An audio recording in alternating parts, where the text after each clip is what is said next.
Hello everybody and welcome to Organian's Puzzle Box.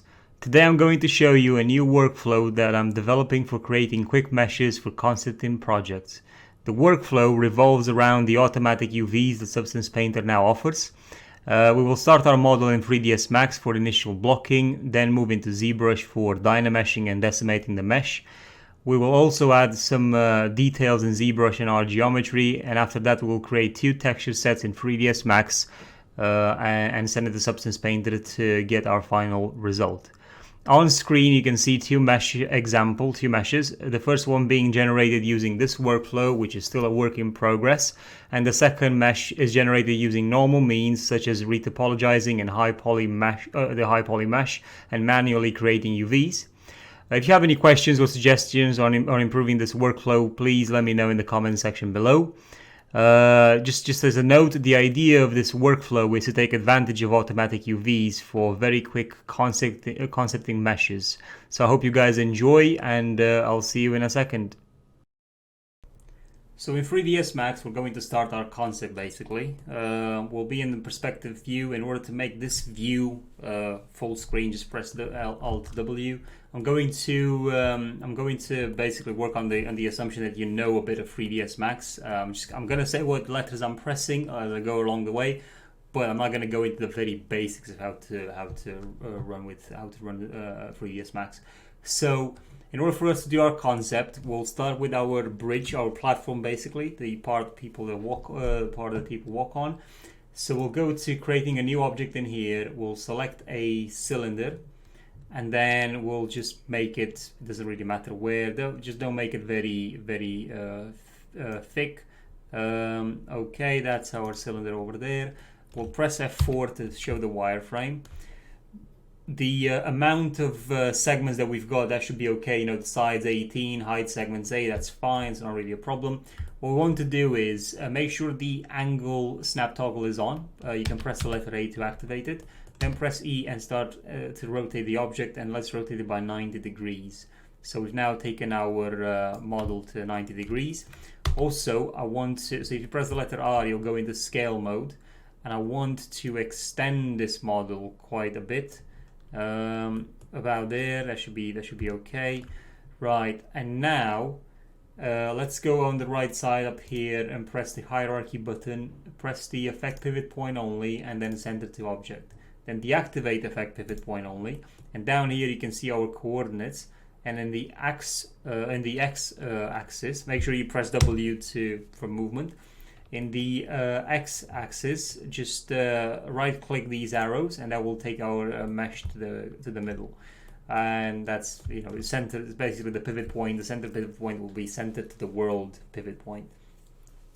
So now that we've done this, we'll go back to our modify list. Looking at the bamboo, you could basically say that these are the rings between each of the parts of the bamboo, which is fine. What we can do now is we can add an edit poly modifier on top. So we've added an edit poly. We'll press number 2 to go into edge mode. We'll select this edge here. Well, actually, so here's what we're going to do. We will select each of these edges, all these edges without the rings that basically connect them in between. And once we select them, we'll press. I've done the process keeping the control key pressed and then just selecting them. I'll press the connect button, right, and then I'll start adding some connections in. Actually, no, that's not going to quite do it. It's not going to do what I want it to do. Okay, so what we can do is we can actually add some swift loops very quickly. So the reason why I'm doing this is because I'm trying to create a bit of spacing. So swift for when we do our mesh. So basically swift loop, swift loop, swift loop, swift loop, and I'll show you exactly why I want to do this. So I'm still in edge mode. I'm going to select these edges, right, and I'm going to ring them which selects all of these edges, and then keeping the control button pressed, I'll then select polygon in here, which then selects these polygons. I'm going to press bevel. Make sure it's set to local normals, and then just increase the size of the bevel. And we'll do a, let's say 0.7, no, it's too big, 0.3, yeah, that's about right. Okay, so we've got the 0.3 done. We will get these, you know, we can then play a bit with the settings. What I would do in this situation, I would skew them a bit, so something like that. Maybe deselect one of them entirely by pressing Alt and you know, do that. So the reason why I'm doing this is because I'm trying to create a bit of, you know, those rings on the bamboo that you see. Okay, so let's say that's okay, and we'll go back to edge mode. We'll do the same thing here. Let's add some swift loops. This time I'm going to go a bit closer, as I think on the other one I was a bit far away. Yeah, around there. Still in edge mode. I will select all of them. I'll select these two, ring, control polygon again, and bevel. It will retain the settings that we did before. Let's just try and bevel them a bit like that. Okay, that should be fine. Let's do, well, actually, you know, you can just select this this edge and just press chamfer, and then we can basically, you know, this will give us the spacing between them and the number of lines. So I've just added, you know, I'll increase the spacing in between, and all we need to do is add 4 lines and just increase the spacing. Okay, and again, in edge mode, I'll select these 2 edges, a ring again, and control polygon, bevel. Okay, you know, these are, let's say these are smaller rings. So that's okay. I'm just going to speed this up so we can do for the rest of the as well. So yeah, I'll just speed this up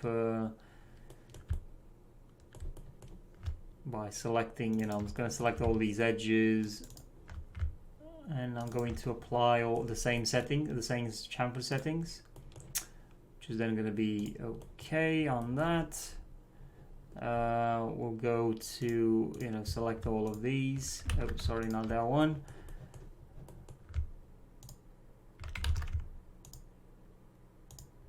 The mesh is a bit small, which makes it a bit difficult to select. We could have gone for a thicker mesh, to be honest, but there you have it. Oh, okay, I didn't want to select that one. Okay, now we ring, control polygon, and then bevel again, which is okay. Now we do have a problem because they're all going to bevel in the same sort of direction, but we'll rectify that later.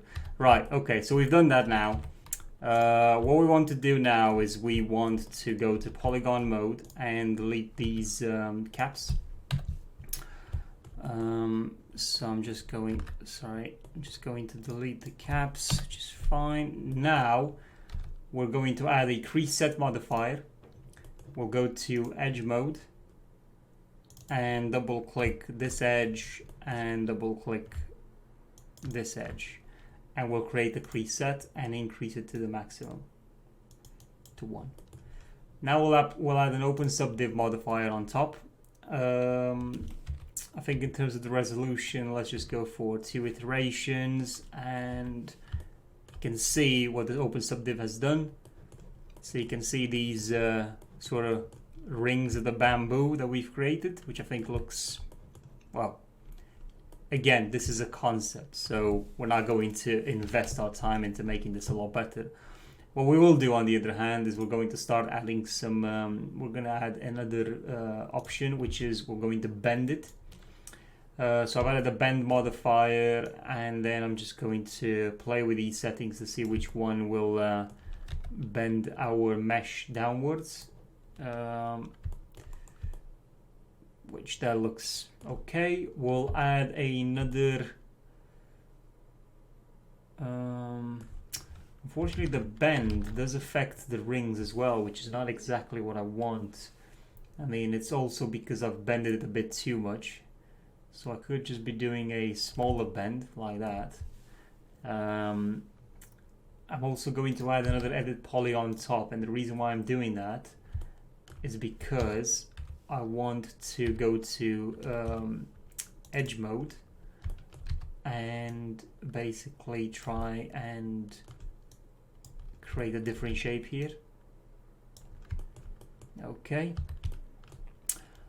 Also, we may want to decrease the size of these of the bamboo itself, you know, create a bit more variation. One part is a bit thinner, one is a bit bigger. So what we're going to do is we'll add an FFD 4x4x4 modifier, which then gives us these control points where we can use to thicken or you know, just change the mesh a bit. So pressing number 1 on the keyboard allows us to select these control points, and as you can see, I can make this mesh a bit you know, a bit thinner or a bit thicker, wider, or whatever you want to call it. I can also move it, so I can try, you know, I can bend it this way rather than using the bend modifier, which has been a bit disruptive, to be honest, but there you have it. Right. Okay, let's go back to Open Subdiv and have a look. Yeah, that looks okay. I mean, this is cut on each end, so it's not really a problem that it looks like that. One thing that we do need to address, let's go back to FFD 4x4x4 and add another edit poly in there, and we need to cap this. So the way we do this, we select the entire edge, yeah, and then we will deselect the top and the bottom edges and just go to bridge. And now what we have is we have we can create a triangle here, or we can create a quad, depending on what you want to do. In order to create the quad, you just select this edge, then ring it, okay, and then press the connect button, creates this line down the middle. And now if you go to border mode, number 3, if you select that border and this border, you've got the option up here to just say cap poly, and that gives us another quad. In polygon mode, activate biangle and select this entire polygon. Let's do an inset on it. Oh god, this is a very weird inset, isn't it? And the reason why it's doing that is because of the way because of this at the top here. So it's going to distort our mesh quite a bit. This is actually quite a bit of a problem. Actually, let's just delete it. And what we'll do instead, we'll just we'll bridge like that, and let's have a look if we're gonna get a better result. Yeah, I like that more. This is still you know, properly capped. So now if we inset, we definitely get a better inset value in here. So the reason why I did the inset, and then I'm gonna press OK, and then I'm gonna do another inset. The reason why I did that is because now I can push this inwards, and that was the idea. Yeah. Okay, you know, create a hollow point basically in here. And then we'll do the same thing on the other side. We'll select the entire thing. Okay, just make sure when you do the bridge, make sure you just do it, you know, a bit symmetrical like that.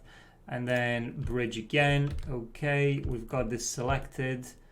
And now we'll do inset, inset again, and then just drag it in. The reason why we did 2 insets is because it gives us the geometry to hold this shape like that. If we go now to Open Subdiv, you can see how the geometry is not holding its shape because we haven't set the crease modifier. So we still have gone to the crease modifier again. Right click the edge set and select press select elements in set.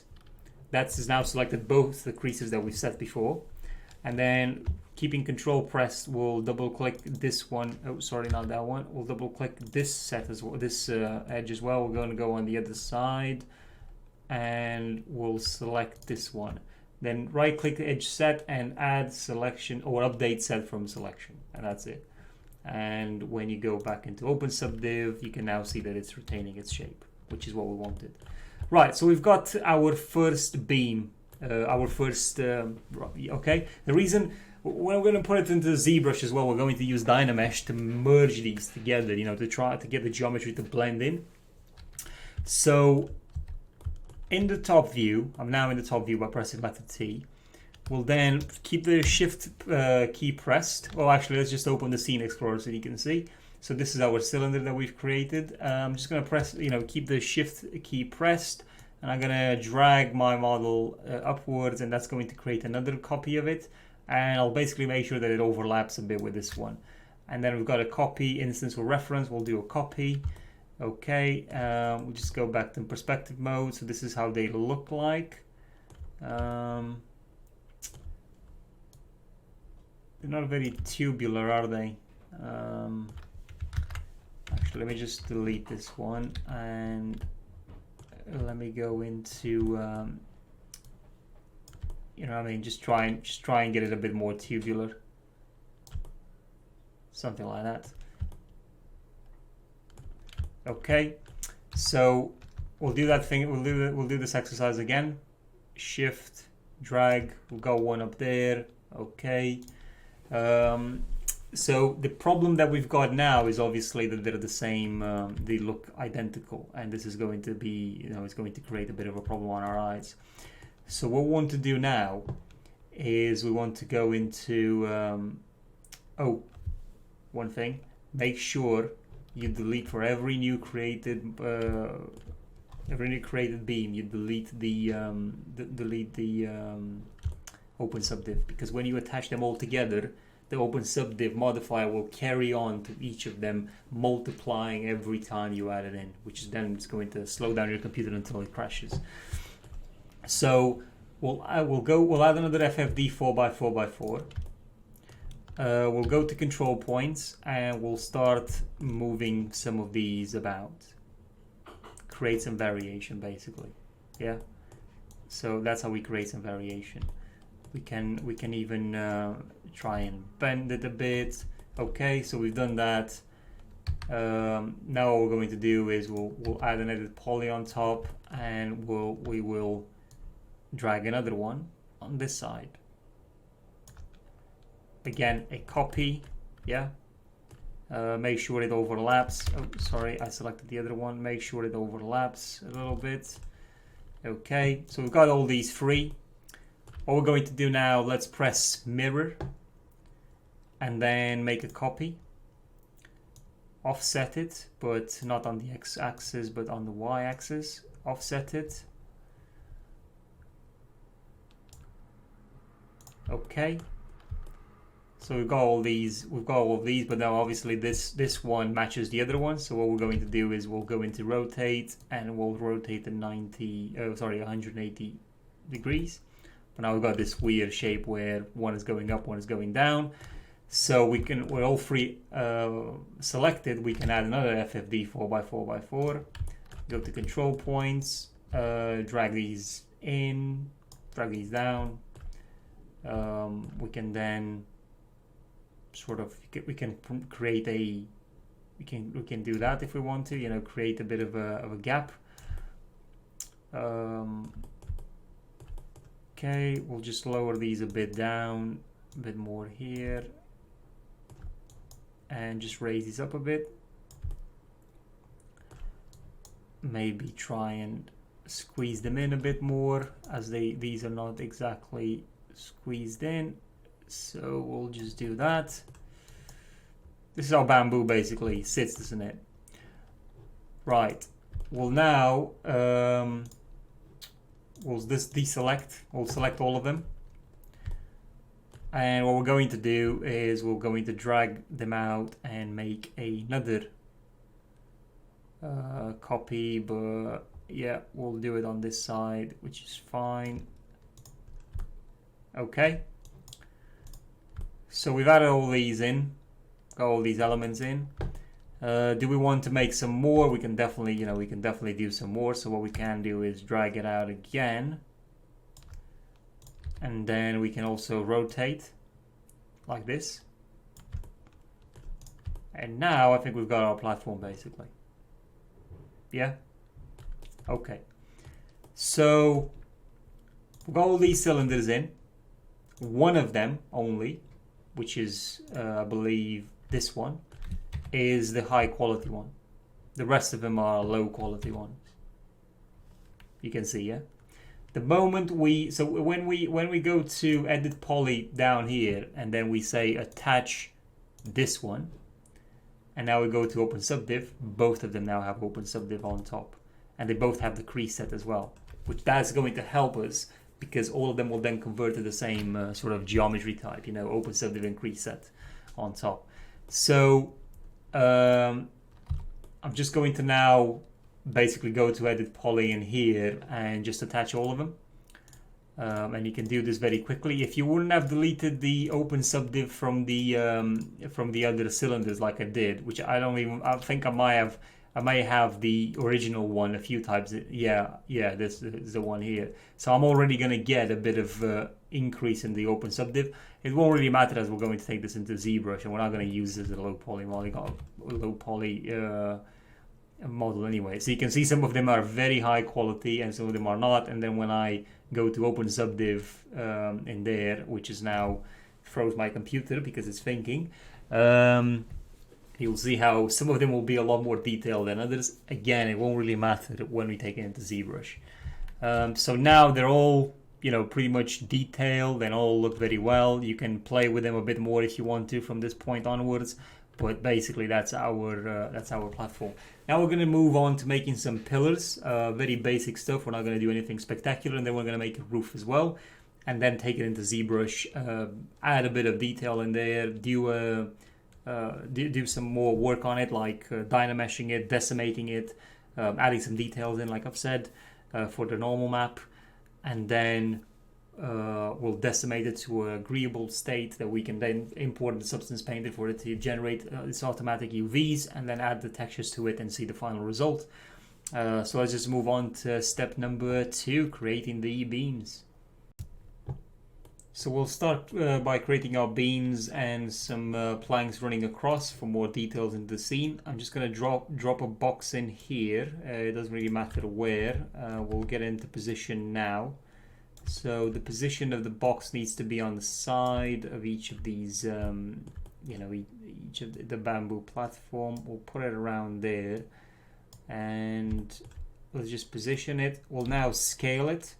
So we'll scale it this way. It doesn't need to be a square shape necessarily or anything like that. I would suggest you guys go along with your own ideas of what you want to do. I'm just doing some very basic stuff here. I'm not doing anything in particularly, very, very interesting. So now pressing the shift key and the move button, I'm going to move this around here, and then I'm going to tell 3ds Max I want 5 copies of this. I'll press OK, and now this has created 5 copies of the mesh. I'm just going to make a 6th one here. Just the one. Okay, so I've got all these beams in. Now bear in mind they're all individual meshes. I'm going to select them all, go to the modifier stack and add an edit poly on top, and then go to edge mode and select all the edges, and then we'll press connect, and we'll do about 5 connections, which is about right. We'll then get out of edge mode and we'll add an FFD 4x4x4 modifier on top.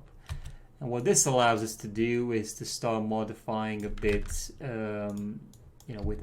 modify these beams a little bit. So we can, for example, we can lean them a bit like that, some of them. Let's just try and lean them a bit, yeah. And now we'll select this point, these points at the top. Sorry, I need to select them that way.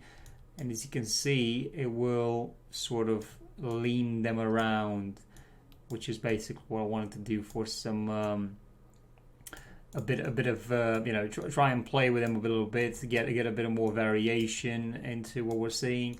You can do these individually if you want, so it's really all up to you as to how much detail you want to get into, you know, get it, how much detail you want to get out of these.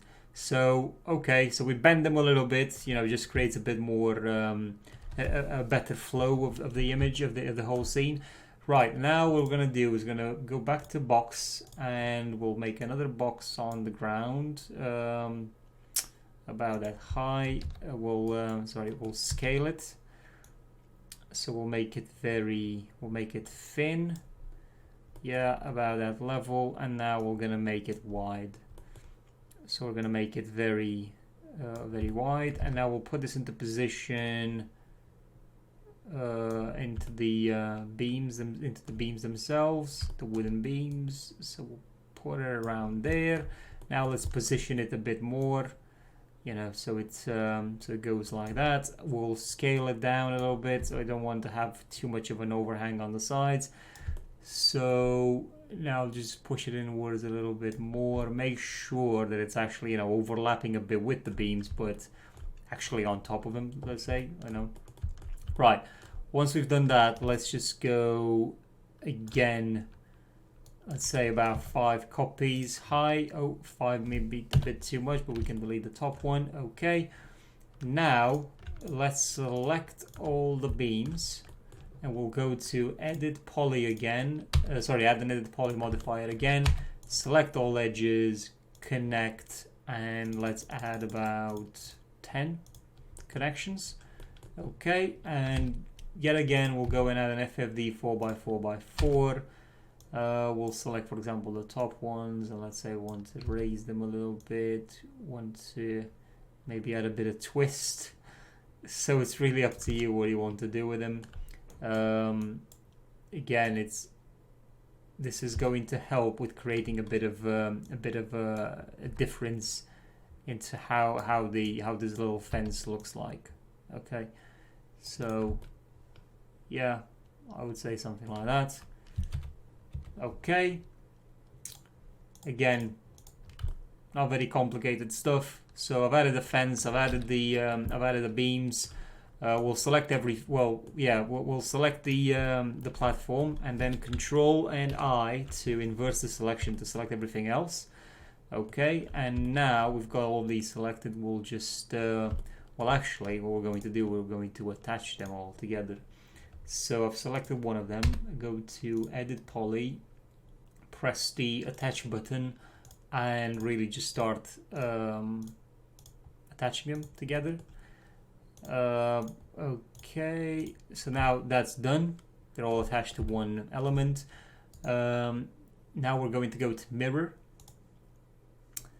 and we'll make sure it's a copy. We'll start offsetting it. If you keep on going up with the mouse, you will go endlessly until you move it into wherever you want it. So yeah, I would say about there, and press OK. And now we've got the mesh, we've got a copy of this mesh on the other side, which will attach this one as well.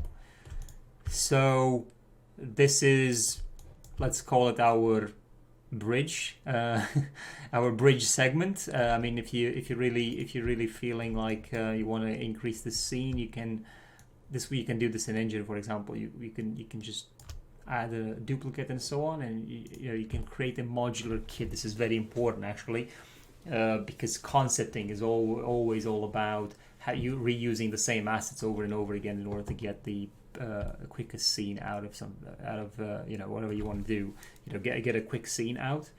Okay, so what we're going to do now is we're going to move this entire mesh into ZBrush, where, as I said, we're going to Dynamesh it to combine this platform together. We get all this geometry to combine into one, and then we'll make sure we've got a right resolution for exporting the high poly version of this. So the bamboo itself is already high poly. Once we Dynamesh it, we're not going to do any sort of detail, but we are going to decimate it.